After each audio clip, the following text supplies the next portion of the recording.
Pēc Latvijas vienmēr kāds ir tīkojis – iekārot, iekarot, pakļaut, valdīt.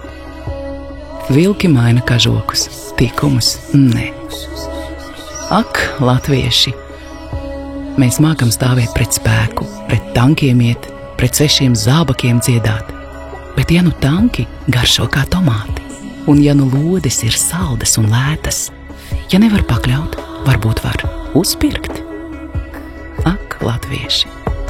Ko nevar ātri un ar spēku, to var pamazām un maigi.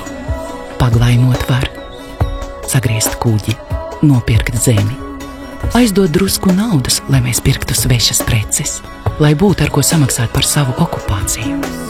Paglaimot. Buri zog man zāgļi, nevar mani izpostīt.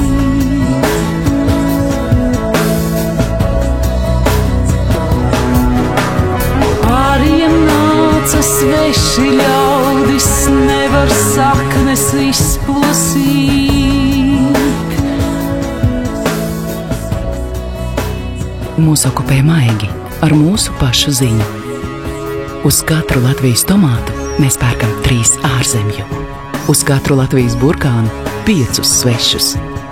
Atveras maciņš svešām produktam, aizveras durvis Latvijas uzņēmumam. Iebrauc sveša maize Latvijā, aizbrauc Latvijas cilvēki svešumā. Uz svešām rūpnīcām aizplūst mūsu pelnītā nauda, un nākotnes pensijas pietiks labija ārzemju kartupelim. Franči dzer franču vīnu. Itāļi ēd itāļu picas. Neļaujas maigi okupēties. Latvieši iegrauž svešā ābolā un iepērk svešus produktus savas valsts iestādēm. Mēs zinām, vietējais ir labāks, miesa no mūsu zemes, vēstīts sezonā, ievākts sezonā, ceļojis stundas, ne mēnešus. Mēs visi zinām, bet ir starpība starp zināt un rīkoties.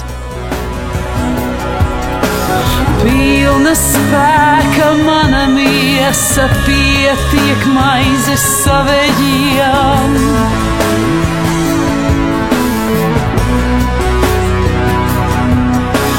Sapēl mana stipra maize, nevajag mani savējām. Pašu ļaudis, pašu bērni, tie var mani izpostīt. Tu nevari izmainīt vilku, tāds vilkam tikums, bet tu vari pirkt vietējo, nepirkt svešu, neļaut ierēdnim pirkt svešu, skolai, slimnīcai, pašvaldībai, saimai.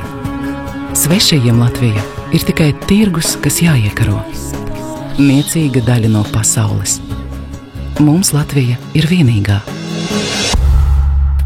Atbalsti Latviju, nepērc svešu.